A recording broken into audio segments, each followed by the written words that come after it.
The wind in Cold Pine never whispered. It cut like a blade, carrying dust that burned the eyes and made the whole town look like it was breathing smoke. That morning, Jed Harper stood by his wagon, a sack of oats in his hand, when the silence split. At the center of town, beneath the old cottonwood tree, a girl's feet dangled. Not the stillness of death, but the desperate twitch of someone fighting for the last thread of breath. 8 years Jed had lived without speaking to anyone but his horses and the wind. But in that moment, the world forced him to listen. The deputies tightening the rope wore stars on their chests. The preacher saying the prayer wore blood on his hands, and the crowd watched as if mercy had long been outlawed. The sun bled through the clouds, throwing long shadows across the dirt street, turning the scene into something out of a nightmare. Now ask yourself, what would you do if you were standing there? Would you turn away pretending you never saw it just to keep yourself safe? Or would you step into the dust knowing one choice could cost you everything? Jed's heart froze, his knife heavy at his side. He didn't know her name, didn't know her story, but he knew this wasn't justice. This was execution. And if he stayed silent, he would become part of it. Welcome to Wild West Tales, where silence is never just silence, it is a choice. Before we ride deeper into this story, I want you to leave a thought in the comments. Would you have cut the rope or would you have walked away? Because sometimes the question is not whether you can act, but whether you can live with yourself. If you don't. The girl's name was Nantan. Spirit talker. That was all she offered. Her voice cracked and low as the firelight flickered across her bruises. Jed Harper didn't press for more. He simply sat across from her in the cabin elbows, resting on his knees, listening to the silent stretch between them like a wire pulled too tight. Outside, the wind rattled the shutters, carrying with it the smell of dust and distance. But silence never lasted long in Cold Pine. Not with men like Sheriff Brackett. By dawn, the warning came. 4 buzzards circling low above the ridge. Jed saw them before he heard the hooves. Then the rhythm rose, measured, deliberate. Horses cutting across dry earth. He leaned against the porch post, coffee steaming in his hand, shotgun within arm's reach. Behind him, he heard the soft creak of the cabin floor. Nantan appeared wrapped in a blanket, her eyes sharp despite the exhaustion. She didn't ask what he saw. She already knew. The riders emerged from the heat haze, lean horses, dust-coated saddles, rifles hanging low. Sheriff Brackett led them, badge glinting like tarnished brass mouth curled in a thin smile that never touched his eyes. To his left, a ranch boss, Jed, recognized the one who'd claimed half the valley after buying up debts. To the right, 2 soldiers in faded blue coats carrying government rifles. And behind them, a preacher whose lips had prayed over Nantan's hanging just hours before. They pulled up 5 yards short of the fence. The horses stomped tails, whipping at flies, their restless breath clouding the morning air. The silence was heavy, like the world itself was waiting for someone to draw first. "Morning, Harper." Brackett said, voice slick with false courtesy. Jed didn't answer. He only took another slow sip of his coffee, letting the quiet stretch. Brackett tilted his hat back, scanning the cabin windows. "Heard tell there was trouble last night. Apache girl went missing. Folks swore they saw tracks heading this way. Bare feet, small prints fresh. You wouldn't happen to know anything about that, would you?" Jed's eyes narrowed just enough to show he'd heard. "Plenty strange things out here, Sheriff. Coyotes howl like ghosts. Buzzards fly lazy, but no girl." The ranch boss leaned forward in his saddle, spitting into the dirt. "That girl stole a horse. Belongs to me. And by law, that makes her a thief. You know what we do to thieves, Harper." Nantan's grip on the blanket tightened. Her jaw set, but she didn't move closer. Jed felt the tension roll off her like heat from a forge. The preacher cleared his throat, voice smooth and poisonous. "You know the good book, don't abide liars or harborers of heathens. Let her back into our hands, Harper. Save your soul." Jed let the weight of silence drag before speaking. "Funny thing, preacher. Every time you open that book, somebody ends up in the ground." The soldier to Brackett's right shifted his reins. "Orders are clear. Any Apache caught wandering without papers is to be detained. And anyone sheltering one?" His voice trailed off, but his hand dropped to the rifle stock. Brackett leaned forward in his saddle, smile fading. "So let's be clear, Harper. You hand her over now, or we come back with fire. And you know this valley's dry. Barns burn easy, homes too. All we'll find after is ash." The dust swirled in the space between them, carried by a wind that stung the eyes. Jed's grip on his coffee mug never faltered. He let his voice drop flat and cold. You done, Brackett's smile returned, but thinner now, more brittle. For now, he tugged the reins, turning his horse slowly. But think hard, Harper. This ain't about her. This is about land, water, control. She's just the excuse. The riders wheeled away. The fire in Jed Harper's stove had barely warmed the cabin when the sound of hooves rolled across the valley. Nanton sat on the cot, wrapped in a blanket, her bruised wrists trembling as she held the tin cup he had given her. The steam from the water swirled like ghostly breath in the dim light. She didn't look at him, only at the flames, as if they carried every memory she wished she could burn away. Jed tightened his grip on the rifle, laid across his knees. He had been a man of silence for 8 long years, but the world was knocking again, and this time it came with iron shoes and gun belts. He stood, stepped onto the porch, and squinted against the rising sun. Dust moved along the horizon like a snake uncoiling. 4 riders emerged, their shapes hard and unforgiving. At the front was Sheriff Brackett, the lawman who had sold Cold Pine's soul for silver. His badge caught the light, not like honor, but like a blade catching blood. The men flanking him were no better hired guns with eyes that measured everything in coin. The horses stopped just shy of Jed's fence line, snorting, stamping their shadows long on the ground. Brackett tipped his hat, voice smooth but edged with poison. "Morning, Harper," he drawled. "Heard there was trouble in town last night. A girl went missing. Apache. Trouble from the start. You wouldn't have seen anything strange out this way, would you?" Jed didn't move. He let the silence breathe heavy between them before answering. "Plenty strange out here, Sheriff. Coyotes howling like ghosts. Buzzards circling low, but no girl." The sheriff smiled thinly, his eyes dark. "Now that's funny. Some folks swear they saw tracks leading north. Bare feet, small prints, fresh." He leaned forward in his saddle, the leather groaning. "And I reckon those tracks might lead right to your door." Behind him, one of the hired men spat into the dirt. Another shifted his hand close to the revolver at his hip. The weight of the moment pressed down like the sky itself had lowered. Inside the cabin, Nantan stood at the threshold, watching through the crack of the door. She saw the way Brackett's eyes swept past Jed, searching the shadows of the cabin. She pulled the blanket tighter. The bruises on her neck throbbed as if they knew the rope was still waiting. Jed sipped his coffee slow, though his blood was already roaring. "I'm not a tracker, Sheriff. I deal in fence posts and horses. If you want prints, talk to the dirt." Brackett's grin vanished. He straightened his words, sharp. "You think you're clever, Harper. Let me remind you, harboring a fugitive makes you an accessory. And harboring one of them," he let the word drip, "an Apache girl especially well, that makes you something worse." Jed's jaw tightened. "You done." The sheriff let the silence stretch, then tugged on the reins, turning his horse. For now. His men followed, but their eyes stayed fixed on the cabin like wolves memorizing the path to a lamb. The dust settled, but the threat did not. When the riders disappeared over the ridge, Jed stepped back inside. Nantan hadn't moved. She was still standing at the door, blanket clutched like armor. "They'll come back," she whispered. Jed nodded. "Yeah. And they won't come alone." She looked at him then, her eyes searching the lines of his face, the scars buried under years of quiet. "If they find me here, they'll burn this place to ash. They'll kill you for cutting that rope." Jed glanced around his cabin, the wooden beams, the worn table, the rocking chair, where he had sat through countless nights of grief. He had built this place to keep the world out, but the world had found its way in again. "Then let them try," he said. The next day broke hard and fast. Buzzards circled high above, black wings cutting across the pale sky. Their shadows fell on the porch, as the sound of hooves returned heavier this time. Jed counted 6 riders cresting the ridge. Dust kicked up behind them, trailing like smoke from a fire already burning. Sheriff Brackett led them again, but this time he wasn't smiling. The men around him were rougher faces, scarred eyes, mean rifles resting against their thighs. And behind them rode a man Jed hadn't seen in years, Elias Ward, land baron of Cold Pine, whose hunger for earth and water had turned neighbors into debtors and debtors into corpses. Ward was tall, dressed in a black coat that shimmered in the sun like oil on water. His horse was a stallion bred for war, snorting and pawing the dirt. Ward's voice carried easily across the fence line. "Harper, I'll speak plain. That girl you cut down ain't just a thief. She's a thief who stole from me a horse, a map, and the last piece of honor this town has left."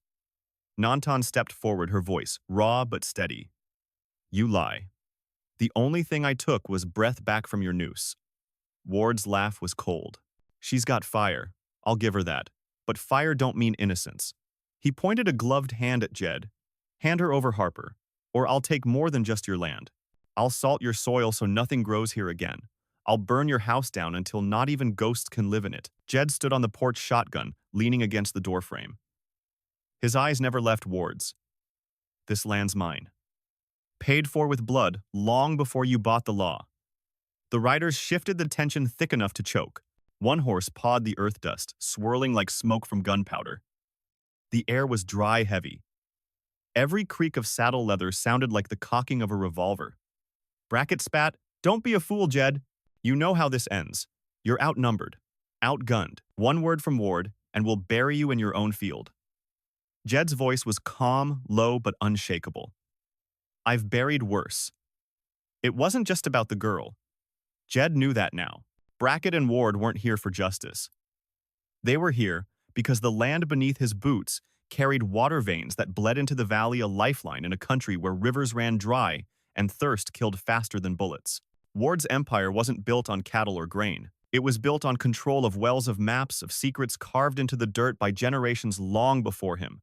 And Nantan's spirit talker had seen something she wasn't meant to see.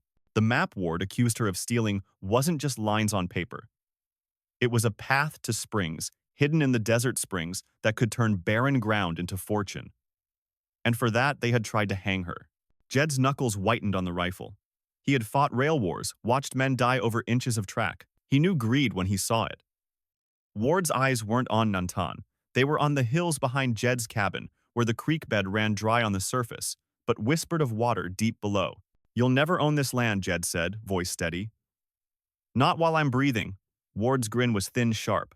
"Then I'll just have to stop you from breathing." The silence after those words was heavier than gunfire. Nantan's hand moved slowly to the knife Jed had given her. Her eyes flicked to him once the faintest question, "Are we ready?" Jed gave the smallest nod. The standoff stretched. Horses shifted tails, swatting at flies. The air smelled of sweat, leather, and the faint metallic tang of gun oil. No one moved. No one breathed. The valley itself seemed to hold its breath. Ward finally leaned forward, his voice. A hiss. "Last chance, Harper. Give me the girl and the map, or watch your life burn." Jed stepped off the porch boots, crunching in the dust. The shotgun hung loose in his hand, but his eyes burned cold. "You want her, you'll have to take her from me. But I'll warn you, this land doesn't give up easy. And neither do I." The hired guns shifted, hands twitching near their revolvers. One horse reared the rider, jerking back hard on the reins. Dust billowed, catching the sunlight like smoke before a fire. It was enough. Enough to show that this wasn't going to end with words. Ward sneered. "Then so be it." He turned his horse, signaling his men. They pulled back, but not far. Just enough to circle like predators, waiting for the kill. Jed watched them go, knowing the silence would not last. Tonight they would return with fire, with numbers, with rage. He turned back toward the cabin where Nantan stood, eyes fierce despite the bruises. "They'll come," she said. Jed nodded, jaw tight. "Let them. This fight isn't about survival anymore. It's about refusal." The tension now crackled like lightning trapped in dry air. The law had become nothing but a weapon wielded by men who worshipped land and coin more than justice. And standing against them was a loner rancher with grief carved into his bones and a girl who refused to bow to silence. The storm was coming, not of rain, but of fire, lead, and blood. And there would be no turning back. The sun slid westward, bleeding red across the horizon, as if the sky itself sensed the violence to come. Jed Harper stood by the barn lantern, oil heavy in his hands, while the dry wind hissed through the valley like a warning. The silence was unnatural. Even the crickets had gone still. From the ridge, faint glints of glass betrayed the watchers' men, setting scopes, laying their trap, waiting for the dark. Nantan joined him, the blanket around her shoulders, snapping in the wind. Her face, still marked with bruises from the rope, was carved in resolve. She didn't ask if he was ready. She already knew. "They'll come with fire," she murmured. Jed nodded and led. The barn loomed behind them, a skeleton waiting for flesh to burn. He opened the hidden trap beneath the floorboards, revealing the old life he had buried. Powder kegs, iron wire blasting caps wrapped in burlap. Relics of the rail wars when negotiation ended and only explosions could drive steel through mountains. He hadn't touched them in 8 years. Tonight he would. Nantan crouched beside him, eyes sharp. You built this place like a fortress. Jed shook his head. Number. I built it like a tomb. I just didn't know it. Together they worked in silence, laying fuses through the dust, wiring the barn to the posts, scattering traps along the fence line. Each knot tied each coil set was less about survival and more about defiance. By dusk, the sky was a bruised purple. Jed stood on the porch rifle slung, watching the darkness creep. He didn't have to wait long. It started with a flicker near the corral. At first glance, it could have been lightning bugs. Then the smell came sharp, biting, unmistakable. Fire. Flames licked the dry grass racing fast, carried by the wind. Jed stiffened, shotgun in hand. From beyond the ridge came laughter, voices slurred with whiskey, celebrating early as the blaze spread. They think it's over, Nantan said, stepping into the firelight. Her face glowed fierce in the orange flicker. Jed's eyes narrowed. Let them believe it. The flames reached the barn's outer wall. Jed knelt, struck sulfur to the fuse wire. The flame danced, nearly snuffed by the wind, but he cupped it, coaxing it forward. At the tree line, shadows moved, men with rifles, low boots, stomping hard, hungry for blood. 6 of them, Jed whispered. Time. The wire hissed, carried the flame down the slope under the barn. And then the night cracked open. The explosion roared, like thunder, ripping the valley in half. Fire leapt from the barn in a burst of light, showering the air with wood, iron, and screams. 2 men were hurled, clear broken, before they hit the ground. Horses bolted, neighing, wild, vanishing into the black. Jed rose, steady smoke curling around him. From behind the haze, Nantan emerged, blood streaking her cheek, a knife clutched tight. Her voice was harsh but steady. 2 down at the west fence. The rest scattered. Jed tossed her his spare rifle. Then let's finish this before they regroup. They vanished into the smoke together, 2 shadows fighting against a storm. Gunfire cracked. Sharp, fast, relentless. Bullets spat sparks from stone, tore bark from fence posts, kicked dust into the air. Jed moved low, firing steady, each shot deliberate. Nantan flanked him, rifle against her shoulder movements, sharp as instinct. One rider charged from the east, pistol blazing. Nantan's shot took him clean from the saddle, his body tumbling, his horse tearing away in panic. Another man lunged from the shadows, blade raised. Jed met him at the fence, steel against steel, the knife scraping sparks from his rifle barrel. Jed drove forward, the man's cry silenced in the dirt. The fire spread, turning the night into a twisted, flickering battlefield. Shadows danced, wild, hiding enemies until they were close enough to kill. Horses screamed, trapped between flame and fury. The barn's remains collapsed inward, sparks spiraling to the sky. Nantan ducked behind the trough, breath, ragged hands trembling only once before steadying again. Jed crouched beside her, reloading in silence. Their eyes met, no words, only understanding. A whistle cut through the chaos. Sheriff Brackett. His voice carried over the fire, harsh and commanding. Harper, you can't win this. Hand her over, and maybe I'll let you walk. Jed answered with a shot, the bullet sparking off the stone near Brackett's boots. The sheriff cursed, firing back his men, tightening the circle. The clash raged faster, now relentless. Jed's shoulder burned from a graze. Nantan's arm bled from a bullet that had ripped the skin, but not the bone. But still they fought, pressed back against the cabin. The wooden walls groaned, glowing orange as sparks leapt from the grass to the siding. The cabin, Jed's only refuge, was burning. The gunfire eased not from mercy but from a shift. Through the haze came Sheriff Brackett himself, revolver at his side, eyes gleaming like a predator cornering prey. He stopped 10 paces away, hat shadowing his face. Behind him, the fire painted the valley red. No rifles, Harper, he called. Just you and me. Like before, Jed dropped his repeater into the dirt. His chest rose steady, though his blood still dripped. He stepped forward, boots crunching on gravel. Fine. They circled 2 men whose lives had unraveled into this thread. The wind carried ash between them. Above a hawk circled a witness to a justice the law had abandoned. Brackett sneered. You always were too proud. Too stubborn, could have had peace, but you chose ghosts and women. Jed's jaw tightened. I chose not to run. The silence cracked with a single shot. Brackett staggered, his revolver slipping from his hand, eyes wide, not fear, but recognition. He fell slow, the dust swallowing him whole. His breath stilled, his shadow fading into the firelight. Jed stood over him, chest heaving, smoke in his lungs. You shouldn't have come. Behind him, Nanton stepped from the shadow's knife, still red. She studied Jed, then the body. It's done. Jed shook his head gaze, sweeping the burning corral. Number. It's never done. By dawn, the battle was over.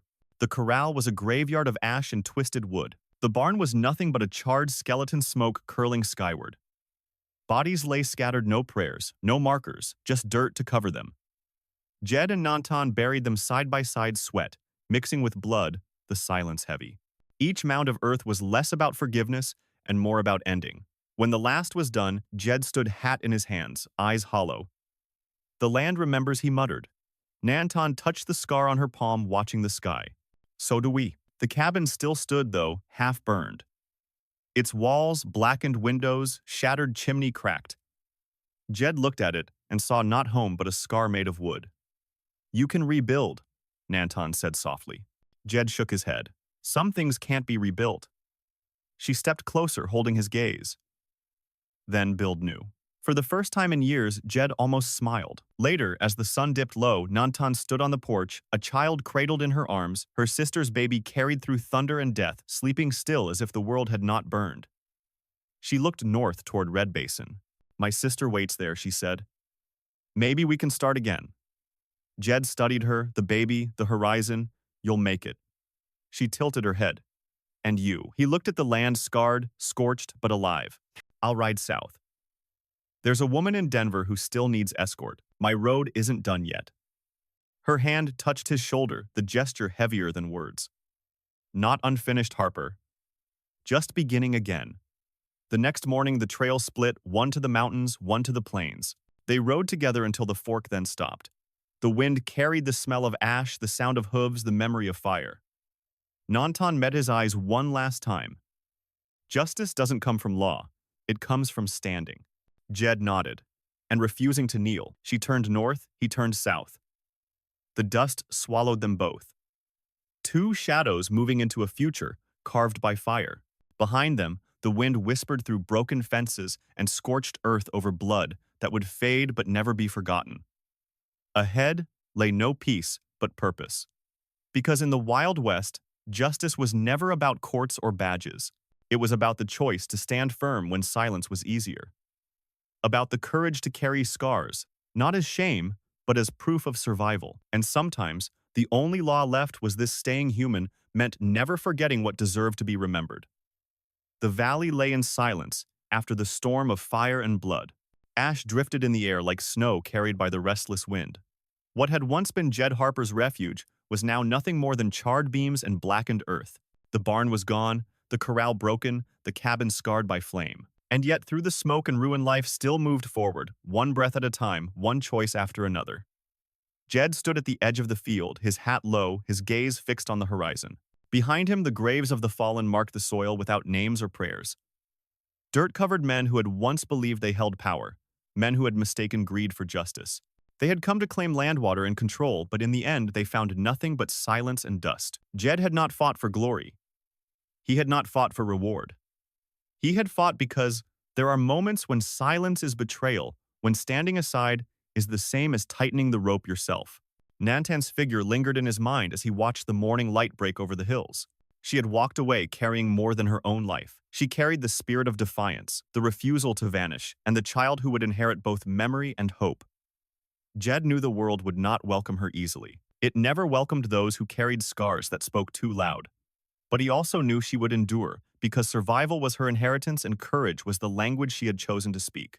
The fire had taken nearly everything Jed had built, but it could not take the choice he made that night. The choice to cut the rope, to shield the hunted, to stand against men who believed badges and bullets could rewrite justice. In that, he found something deeper than survival. He found purpose. And here lies the lesson, one that stretches far beyond Cold Pine, beyond the borders of the Wild West.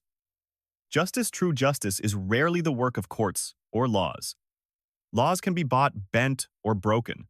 Badges can be worn by men with empty hearts. But justice begins with the decision of a single person who refuses to bow, who chooses to stand when silence would be safer. Jed Harper was no saint, no hero out of legend. He was a man broken by grief, buried in years of solitude. But when faced with the sight of a girl's feet dangling from a rope, he chose humanity over comfort. And in doing so, he reclaimed a piece of his own soul. For Nantan, the lesson was different, but no less powerful. She had known what it meant to be hunted, to be branded as less than human, to have her voice silenced by a rope. Yet even in the face of death, she had not begged. She had not surrendered her dignity. And when she rose again cut free by a stranger, she chose not to flee into hiding, but to fight. With rifle in hand, she stood shoulder to shoulder, with Jed carving her place, not as a victim, but as a warrior of survival. Her silence became her strength, her scars became her truth. She showed that being forgotten is a fate worse than death, and to resist that fate is itself an act of justice. Together, their story reminds us that resistance is not always about victory. The battle at the cabin did not end in triumph, it ended in ruin, with smoke still rising and lives lost. But resistance is not measured by what is won, it is measured by what is refused. Jed and Nantan refused to give in. They refused to let greed define their land or fear dictate their lives. In their refusal, they carved meaning from ash. And so the greater truth is this: survival alone is not enough. To live without memory, without defiance, without standing for those who cannot stand is to be no better than the dust scattered by the wind. Survival must be tied to purpose, and purpose must be anchored in justice. Even if justice is not guaranteed, even if the fight ends in scars and silence, the act of standing matters. It changes the soil, the air, the story that will be told tomorrow. For the people of today, whether in quiet towns or restless cities, the echoes of Jed and Nantan's stand still matter. Each of us will face moments when silence tempts us, when fear whispers that looking away is easier. But easier does not mean right. And when injustice shows its face, whether in the form of violence, greed, or indifference, the question remains, will we stand aside or will we step forward? The Wild West has long passed into myth, but its lessons endure. Out there under wide skies and against endless horizons, survival was daily, but dignity was rare. To hold on to dignity, to fight for it, to protect it in others, was to remain human. That truth has not changed. Jed Harper rode away from Cold Pine, not with victory in his saddlebag, but with the weight of purpose pressing against his heart. Nantan carried forward not safety, but a defiance that would outlast flames and bullets. Their paths split, yet their stories intertwined forever in the soil of that valley.